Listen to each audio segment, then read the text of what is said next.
Казахстантай их харьцуулж байна.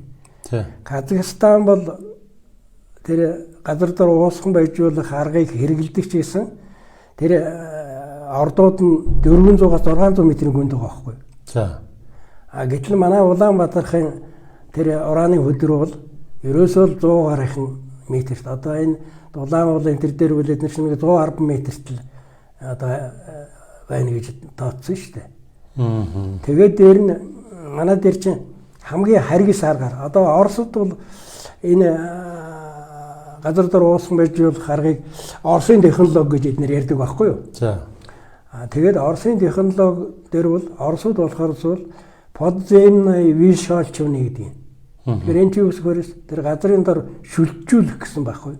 Гэтэл манайд бол тэр шүлжүүлэхээр наваад нөгөө урааных нь гарцсан байхгүй.